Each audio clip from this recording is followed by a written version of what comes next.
જય શ્રી કૃષ્ણ।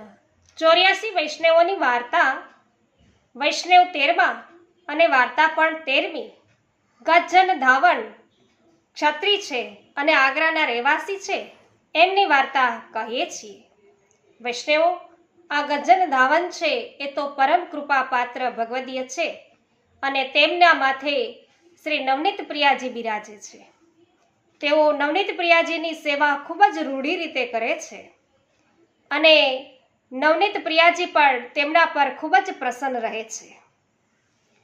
નવનીત પ્રિયાજી એમને રોજે રોજ સાનુભાવ જણાવે છે અને તેમની સાથે તેઓ ખેલ્યા કરે છે।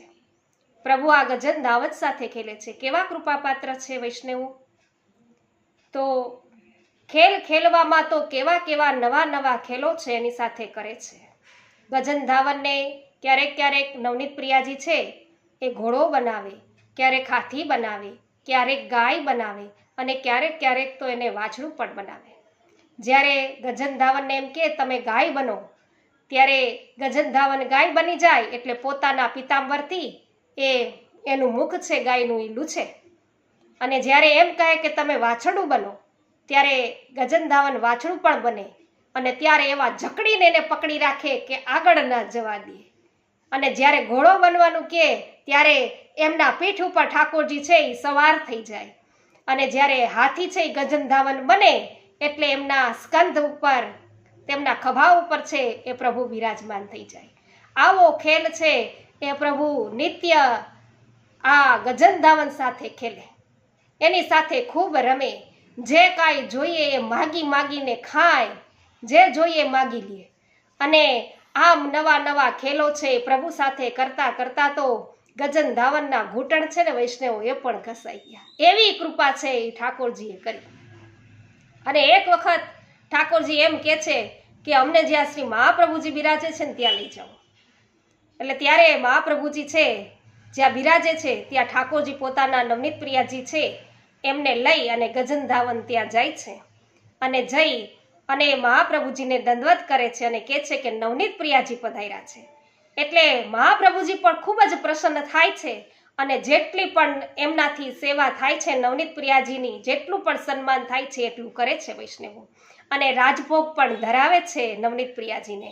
અને પછી જ્યારે શયનનો સમય થાય છે ને ત્યારે પોતાના શ્રી અંગે પોતે અત્તર ફૂલે લગાવી અને પોતાની સૈયામાં પોતે નવનીત પ્રિયાજી ઠાકોરજીને પોઢાડે છે અને બીજે દિવસે ઠાકોરજી માટે નવી સૈયા બનાવડાવે છે। પણ એ સૈયા થોડીક નાની પડી એટલે નવનીત પ્રિયાજી કહે છે કે આ સૈયા તો અમને નાની પડે છે, અમને તમારી સૈયામાં પોઢાડો। એટલે મહાપ્રભુજી કહે છે કે એવું કેવી રીતે બની શકે, તો કે એમાં કોઈ પણ પ્રકારનો સંકોચ ના કરો। એટલે ફરી પાછા મહાપ્રભુજી છે એ પોતાના શરીરે અત્તર ફૂલે લગાવી અને ઠાકોરજીને શ્રી નવનીત પ્રિયાજીને પોતાની સૈયામાં પોઢાડે છે। વૈષ્ણવો, મહાપ્રભુજીએ પોતાના શરીર પર પોતાના સુખ અર્થે, પોતાના શરીર સુખ અર્થે આ અત્તર ફૂલે નથી લગાવ્યું, પણ પ્રભુના સુખ અર્થે, કેમ કે પ્રભુ એમની સાથે પોઢી રહ્યા છે, પ્રભુને શ્રમ ન થાય એટલા અર્થે ત્યાં પોતે ફૂલ અને આ ફૂલેલ છે અત્તર છે એ લગાવી અને પછી ઠાકોરજીને પોતાની સૈયામાં છે એ પોઢાડે છે અને બીજે દિવસે થોડીક મોટી સૈયા બનાવડાવે છે અને પછી રોજે રોજ નવનીત પ્રિયાજી છે એ સૈયામાં પોઢવા લાગ્યા છે। અને જ્યારે મહાપ્રભુજી એમ કહે છે કે હવે અમે અડેલ પધારીશું, ત્યારે તેઓ ગોકુળમાં પધારતા હતા અને હવે તેઓ અડેલ પધારે છે ત્યારે નવનીત પ્રિયાજી છે એ ગજ્જન ધાવણને લઈને મહાપ્રભુજીની સાથે જ અડેલ પધારે છે અને અડેલની અંદર પણ મહાપ્રભુજી છે એ ખૂબ જ લાડ છે એ ઠાકોરજીને લડાવે છે। અને એવામાં એક વખત અક્કાજી છે એટલે કે મહાપ્રભુજીના ધર્મપત્ની એ આ ગજ્જન ધાવણને એવું કહે છે કે તમે ઠાકોરજી માટે છે એ લીલા પાન લઈ આવો।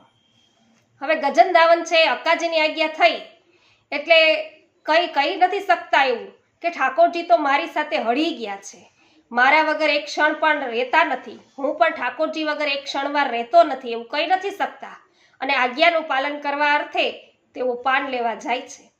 થોડાક જ આગળ ચાલે છે ત્યાં માર્ગની અંદર આ ગજ્જન ધાવણને જબર ચઢી આવે છે વૈષ્ણવ।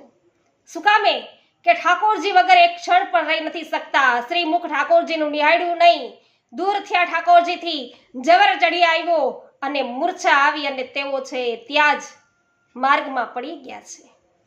આ બાજુ અક્કાજીએ રાજભોગ ધરાવ્યો ઠાકોરજીને અને કહે છે પ્રભુને કે આપ સુખેથી રાજભોગ આરોગો. ત્યારે ઠાકોરજી નવનીત પ્રિયાજી એમ કહે છે કે અમે રાજભોગ નહીં આરોગીએ, મારા ગજનને બોલાવો એટલે હું ઠાકોરજી કે હું રાજભોગ આરોગીશ. તો અહીંયા વૈષ્ણવો ઠાકોરજી પણ ગજન ધાવનને જોતા નથી એટલે રાજભોગ આગળ પોતે આરોગતા નથી.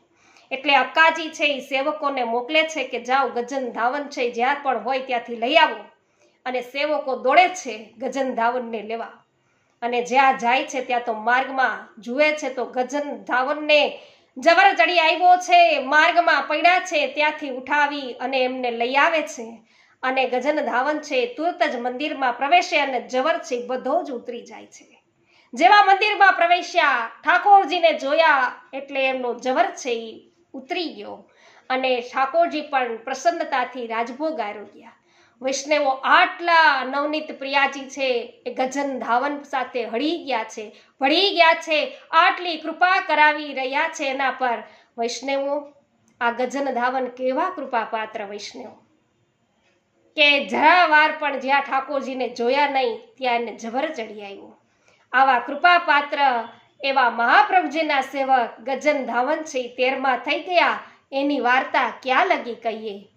વૈષ્ણવો જો તમને આ વાર્તા પસંદ પડી હોય તો અવશ્ય લાઈક કરજો, કોમેન્ટ કરજો, શેર કરવાનું ભૂલશો નહીં. અને વધુ વાર્તાઓ સાંભળવા માટે અહીં લિસ્ટ આપેલ છે તેના પર ક્લિક કરશો.